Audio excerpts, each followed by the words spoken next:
ওইভাবে সরাসরি কথাটা বলা ঠিক না। ভোটাররা যেখানেই ভোট দিতে পারবে, যখনই আমি বুঝবো যে ভোটাররা ভোট দিতে পারবেন, সে ভোটে আমি অবশ্যই অংশগ্রহণ করব। যেহেতু নতুন দল করেছি, 25 বছর আমরা কষ্ট করেছি, আজকে যারা 24-এর বিজয় নিয়ে গর্ব করেন, সেখানে আমাদেরও অবদান খুব একটা কম নাই। 25 বছর আমরা শেখ হাসিনার এই অব্যবস্থা, 25 বছর শেখ হাসিনার কাজকর্ম আমরা যে সমালোচনা করেছি,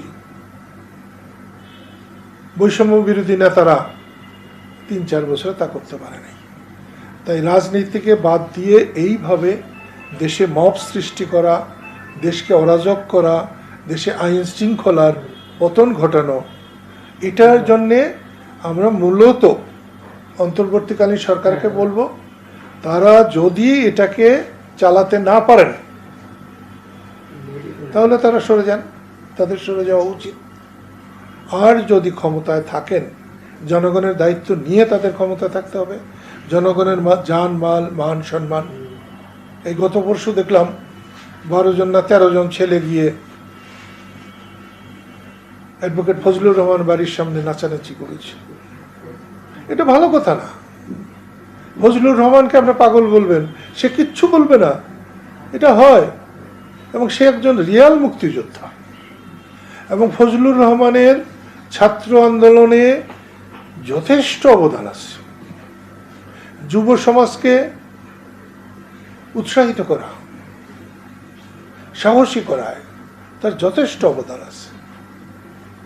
আমি শুধু আহত হই যে আজকাল যারা কথা বলেন তারা বিবেচনা করে কথা বলেন না, কোনো শালীনতা নাই, কাকে কি বলা যায় সেসবও নাই।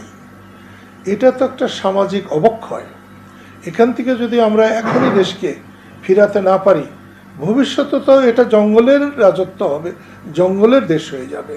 সেই জন্যে বলছি, লতিফ সিদ্দিকীকে ডিবি অফিসে নিয়ে গেছে, ওখানে উনি আসেন, একজনে বললেন যে তার নামে যদি মামলা দেওয়া হয়, এগুলো নিয়ে আমাদের কোনো আপত্তি নাই, কোনো আপত্তি নেই।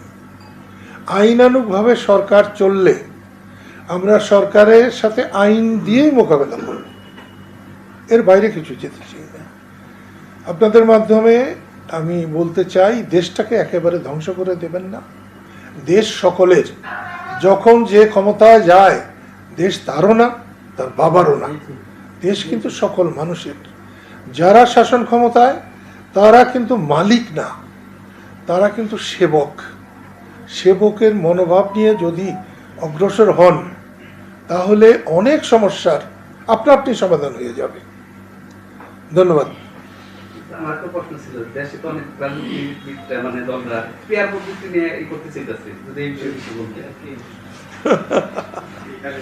একটা সত্য কথা, আইয়ুব খান বেসিক ডেমোক্রেসি বলে একটা পদ্ধতি আবিষ্কার করেছিল। আইয়ুব খান, আমাদের দেশের মানুষ এটা বুঝতো না। 40,000 পূর্ব পাকিস্তান, 40,000 পশ্চিম পাকিস্তান, সব মানুষে ভোট দিয়ে তাদেরকে মেম্বার বানাতেন, তারাই পরবর্তী সময়গুলো ভোট দিতেন।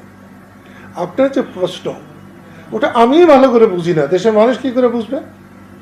এবং ভোটার যেটা বোঝে না, সেখানে যাওয়ার কারো কোনো সুযোগ নাই।